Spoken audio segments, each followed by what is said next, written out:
নমস্কার। আমরা 1 ডিসেম্বর আমরা জাস্ট কাটালাম এবং বিশ্ব এইডস দিবস নানা রকম অনুষ্ঠানের মধ্যে দিয়ে কাটালাম, বিভিন্ন প্রোগ্রামে গেলাম। তারপরে 2 ডিসেম্বর আসছে, 3 ডিসেম্বর পরপর চলবে। আমরা 1 ডিসেম্বর বিশ্ব এইডস দিবসে অনেক কিছু শুনলাম, কিন্তু আমরা আমাদের ভ্রান্ত ধারণাগুলো কতটা দূর করতে পারলাম? রোগকে ঘৃণা করো, রোগীকে নয়। এই যে একখানা বহুল প্রচারিত কথা আছে, পাপকে ঘৃণা করো, পাপীকে নয়, সেই রকম। সেই সম্বন্ধে আমরা বিজ্ঞান ভিত্তিক নিজেদের কতটা সচেতন করতে পারলাম জানি না। এটা ওয়ার্ল্ড এইডস ডে, অনেক ছবি, অনেক বেলুন, অনেক কিছু মিছিল, মিটিং সব হলো। আমরা কি আরো নিজেদের সচেতন করতে পারলাম? এখনো তো কালও আমার পাশের বাড়িতে যদি একটা HIV পেশেন্ট থাকে, আমি চেষ্টা করব সেখান থেকে নিজেকে দূরে রাখতে, আমার পরিবারকে চেষ্টা করব সেখান থেকে দূরে রাখতে।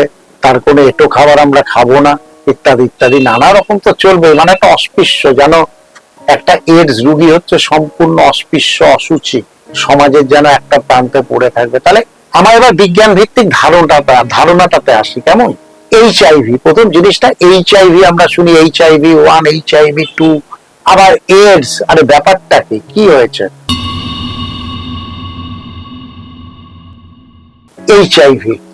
HIV মানে হচ্ছে হিউম্যান ইমিউনো ডেফিসিয়েন্সি ভাইরাস। এবার হিউম্যান ইমিউনো ডেফিসিয়েন্সি ভাইরাস দুটো, একটা 1 একটা 2। যদি ধরুন HIV-1 পজিটিভ, আমরা কিন্তু তাকে এইডস বলছি না। HIV-2 পজিটিভ, আমরা এইডস বলছি না। যখন HIV-1 HIV-2 দুটোই পজিটিভ হচ্ছে, অর্থাৎ বৃত্তটা সম্পূর্ণ হচ্ছে, আমরা বলছি তখন সে এইডস রোগীতে পরিণত হলো। এইডস, AIDS কি পুরোটা কি না অ্যাকোয়ার্ড ইমিউনো ডেফিসিয়েন্সি সিনড্রোম। তার ও HIV-1 আর HIV-2 দুটোই পজিটিভ হয়েছে। ও এই মুহূর্তে দেহের মধ্যে অ্যাকোয়ার্ড করেছে ইমিউনো ডেফিসিয়েন্সি সিনড্রোম। ওর দেহে অ্যাকোয়ার্ড, অর্থাৎ HIV বৃত্তটা সম্পূর্ণ। এখন ওকে এইডস রোগী বলা হবে। অর্থাৎ ইমিউনো ডেফিসিয়েন্সি সিনড্রোম মানে দেহের মধ্যে প্রতিরোধ ক্ষমতাটা নষ্ট হয়ে গেছে। যে কোনো রকম অসুখে ওরা অনেক বেশি আক্রান্ত হবে, মৃত্যু পর্যন্ত যাবে। এইটাই তো, তার দেহের যে প্রতিরোধ ক্ষমতাটা সেটা নষ্ট হয়ে যায় যখন HIV-1 HIV-2 দুটোই পজিটিভ হয়। তাহলে HIV আর এইডস এর মধ্যে পার্থক্যটা বুঝলেন?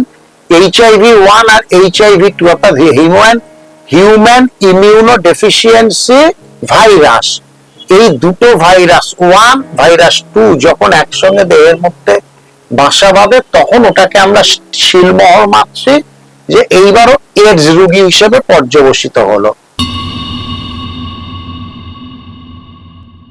এবার আমাদের বিজ্ঞান ভিত্তিক সচেতনতাটা রাখতে হবে। তো কি হয়েছে, কেন, কি, অর্থাৎ তাহলে তার দেহ থেকে এটা কতটা ছোঁয়াছে?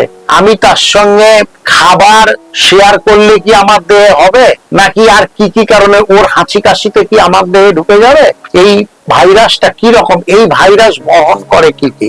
1 নম্বর, যে ওই দেহের কি কি অংশ থেকে এই ভাইরাসটা বেরিয়ে আসে। স্যালাইভা অর্থাৎ লালার মধ্যে দিয়ে এই HIV-1 HIV-2 টা বেরোয়। আর কিসে? রক্ত দিয়ে পরিবাহিত হয়, সোয়েট দিয়ে, ঘাম দিয়ে পরিবাহিত। তাহলে এক থালায় খেলে ওই যে খাচ্ছে, ওর লালাটা এখানে থাকলে ওই লালা যদি আমারও মিশে যায়, তাহলে আমার দেহতেও ঢুকে যেতে পারে, হতে পারে তো।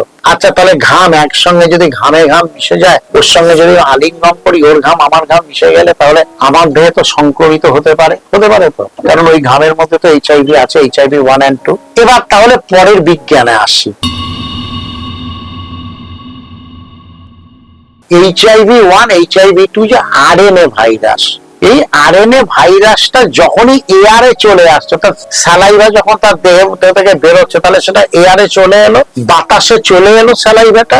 এয়ারে RNA virus HIV-1 HIV-2 RNA ভাইরাসটা বেঁচে থাকবে কয়েক ফ্র্যাকশন অফ সেকেন্ড, তার বেশি নয়। এয়ারে আসার সঙ্গে সঙ্গে সে মৃত হয়ে যায়। RNA virus very much unstable in air, সেই মুহূর্তে সে ধ্বংস হয়ে যায়, দেহের মধ্যে ঠিক থাকবে। দেহের বাইরে এলেই যখনই সে এয়ারে আসবে, RNA ভাইরাস খুব অল্প সময়ের মধ্যেই তার মৃত্যু, তার সতেজতা থাকবে না। তাহলে একটা লালা পড়লো, সেই থালায় গেল, ততক্ষণে আরএনএ ভাইরাস নিষ্ক্রিয় হয়ে গেছে, সেই থালা কারোর খেলে কিচ্ছু হবে না। সোয়েট নিষ্ক্রিয় হয়ে গেছে, অর্থাৎ আরএনএ ভাইরাসের এয়ারে তার লাইফ স্প্যানটা খুব অল্প সময়, ভীষণ ভাবে অল্প সময় বিজ্ঞানীদের মত অনুযায়ী। তাহলে একমাত্র ব্লাড ট্রান্সফিউশন, কারণ ব্লাডের মধ্যে আছে, সেটা যদি যায়, একমাত্র সেক্সুয়াল ট্রান্সফিউশন, কারণ সেক্সুয়াল ট্রান্সফিউশন মানে হচ্ছে সেখানে তার এয়ার টাচ থাকছে না সেক্সুয়াল ট্রান্সফিউশনে। নিডিল, কোন রকম একটা পেশেন্টের নিডিল ভেতরে যদি তো কোনো ভাইরাস থেকে থাকে, সেই নিডিল যদি কোন রকমের ব্যবহার করা হয়, নিডিলের মধ্যে যে থাকছে সেটা সংবাহিত হতে পারে, সংক্রমিত হতে পারে। এই রকম যেগুলো একদম ইন্টারনাল, অর্থাৎ যেখানে ভাইরাসটা কোনোভাবেই বাতাসের টাচে আসছে না, সেই জায়গার ট্রান্সফিউশনটাই একমাত্র এক দেহ থেকে আরেক দেহতে ঢুকতে পারে। আদারওয়াইজ একটা কোনো অ্যালাইভা বা ঘাম বা অন্য কোনো কিছু যখনই বাতাসে চলে এলো, এইচআইভি আরএনএ ভাইরাস কিন্তু নিষ্ক্রিয় হয়ে গেল, আর তার সক্রিয়তা থাকলো না যে সে আবার অন্যের দেহে ঢুকবে বাতাসে চলে গেলে। তাহলে একমাত্র ইনার ট্রান্সফিউশনই এটা একজনের দেহ থেকে আরেকজনের দেহে আসতে পারে। মাদারের দেহ থেকে যে চাইল্ড, যদি মাদার এইচআইভি পজিটিভ হয়, তার চাইল্ড পজিটিভ হবে, কারণ সেটা তার দেহের মধ্যে নিয়ে বেরোচ্ছে। সুতরাং এইচআইভি আরএনএ ভাইরাস যখনই বাতাসের সংস্পর্শে আসবে তখনই সে নিষ্ক্রিয় হয়ে যাবে। সুতরাং আমরা এইচআইভি কোন রোগী, এইডস কোন রোগীকে যদি আমরা একদম প্রাপ্ত করি, সমাজ থেকে বাদ দিয়ে দিই, সমাজে এক ঘরে করে রাখি, আমরা কিন্তু পাপ করব। আমরা বিজ্ঞানটা না জানার মাসুল ওই এইচআইভি বা এইডস রোগীদের ওপর পড়ে যাচ্ছে। আসুন, সারাদিন ধরে আমরা মিছিল করলাম, মিটিং করলাম, ওই জন্য আমি একদিন পরে, ওই দিন আর এটা ছাড়লাম না, একদিন বাদে আমি আমার বক্তব্যটা দিলাম আপনাদের কাছে, কারণ মিছিল মিটিং সব করলাম, কিন্তু বিজ্ঞানটা কাউকে জানালাম না। আর বিজ্ঞানটা না জানালে আমরা যে তিমিরে সেই তিমিরেই পড়ে থাকবো। সুতরাং এইডস রোগীকে এক ঘরে করবেন না, তাদের জড়িয়ে ধরা বা তাদের সঙ্গে খাওয়ারও কোনো সমস্যা নেই, শুধুমাত্র যৌন সম্পর্ক বা তাদের সিরিঞ্জ ব্যবহার করা বা তাদের ওই দাড়ি কামানোর জন্য এইসব ব্যবহার করার মধ্যে দিয়ে, আদারওয়াইজ এটা কোনোভাবেই আসবে না, আপনারা নিশ্চিত থাকুন। সুতরাং তারা আপনার পরিবারের লোক হিসেবেই পরিগণিত করুন। বাতাসে সংক্রমণের মানে কোনো চান্স নেই যে তার এইচআইভি আরএনএটা বাতাসে গেল আর বাতাস থেকে আপনার দেহে ঢুকে গেল, কোন রকম সম্ভাবনা নেই। আসুন, রোগকে ঘৃণা করুন, রোগীকে নয়। সবাই ভালো থাকুন, সবাই আনন্দে থাকুন, সবাই শান্তিতে থাকুন। নমস্কার।